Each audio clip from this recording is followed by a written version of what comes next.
family. Just imagine the terror. There is nothing more frightening for a man than to lose everything.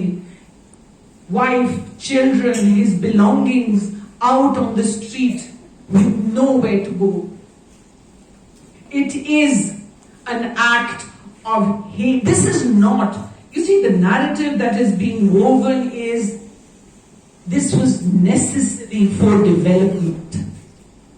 I'd be the first one to stand up and say, yes, to development. This is not development-driven displacement. This is hate-induced displacement. And I say this with a broken heart, with anger, but with a great deal of responsibility. What we are witnessing is not a few people who encroached on some land and therefore had to be shifted. I am talking about who these people were, who these people are, and why that matters. I challenge anybody to cite a single case where a person from any community could be stomped upon, jumped upon, killed. Could somebody switch off that phone, please? Thank you, sir. Bijoy बाणिया, ये नाम मैं चाहती हूं हम सब याद रखें, और मेरी पत्रकारों से खास गुजारिश होगी कि आप इस केस को फॉलो कीजिए। बिजॉय बाणिया ने जो काम किया, देखिए, आप मुझे चैलेंज कर सकते हैं कि आप ये क्यों कह रहे हैं। इविक्शन एक चीज होती है, इस इविक्शन में जो घृणा, जो नफरत का सबूत आपको मिलेगा वो बिजॉय बाणिया के एक्शन से मिलेगा। अगर आपको इविक्ट करना है, एक गरीब परिवार को इविक्ट करना है, भैया हमने दिल्ली की सड़कों पर भी स्लम ड्वेलर्स की इविक्शंस देखी हैं। कभी ये नहीं देखा कि उनकी जो बिलोंगिंग्स हैं उन पर स्टेट मशीनरी आकर आग लगाती। ये इविक्शन है कि घृणा है? कोई स्टेट के साथ आकर के एक मरते आदमी की लाश पर कूदता है, वो कौन से जीवित लोकतंत्र में मंजूर है? ये जिस तरह नफरत की राजनीति घोल घोल करके हिंदुस्तान की रगों में फैलाई जा रही है, ये उस नफरत का नतीजा है। ये उस नफरत का नतीजा है। देखिए, मुसलमानों के लिए इस देश में they are the most coded community in this country. Love jihadi, vegetable vendor jihadi, bangle seller jihadi, land jihadi, UPSC jihadi, cow smuggler, anti-national, Bangladeshi infiltrator, termite यानी दीमक।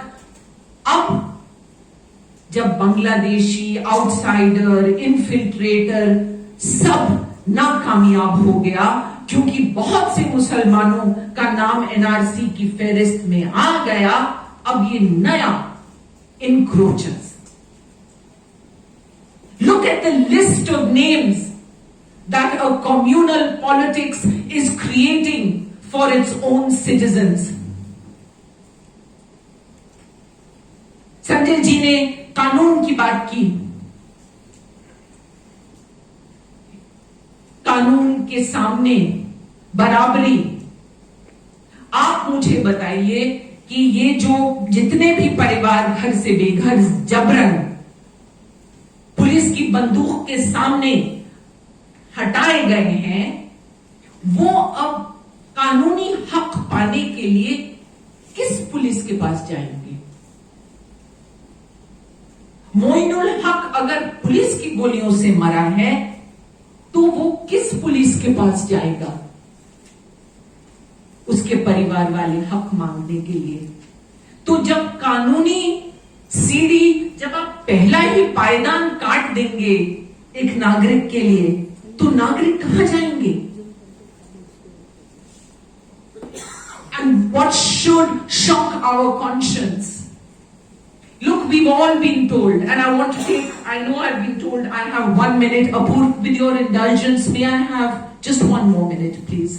I want to recall the NRC and CAA protests. आप लोग याद कीजिए, anti CAA, anti NRC, anti NPR का नारा हिंदुस्तान भर में गूंज रहा था। उस प्रोटेस्ट को जबरन खत्म किया गया। हमें बताया गया कि सीएए तो हां ठीक है, उसमें कुछ सांप्रदायिकता है, मुसलमानों को हटाया गया है इसलिए, लेकिन एनआरसी आसाम में रीजनल परिप्रेक्ष्य को लेते हुए जरूरी है। हमने नतीजा क्या देखा? किसी तरह लुटते मरते कागजात ले लेकर के एनआरसी हो गई आसाम की, लेकिन क्योंकि उस एनआरसी से एक राजनीतिक मकसद पूरा नहीं हुआ, आज वो एनआरसी कारपेट के नीचे झाड़ू करके उस पर सब चुप हैं। कोई नया हथकंडा, देखिए, मकसद was never to establish a register of legitimate Indian citizens. The maqsad was to play out a communal politics जिसमें आपको हर शहर, हर दर, हर सड़क पर परेशान मुसलमान दिख जाएं और इस राजनीति अपने फले और फूले। मकसद वो था। जब वो मकसद नहीं कामयाब हुआ, अब इंक्रोचर्स, कितनी भाषाएं आप इस्तेमाल करेंगे? ये लोग जो बेघर किए गए हैं, भारतीय नागरिक हैं। If this is how we allow the state to treat Indian citizens, no matter what their religion, what their color, what their caste, then it is a warning to each of us. The state gets habituated to impunity, to using violence against one community. It will use it against every citizen of this country when it can. This is a danger that we must halt in its tracks. I apologize for taking more time. Thank you.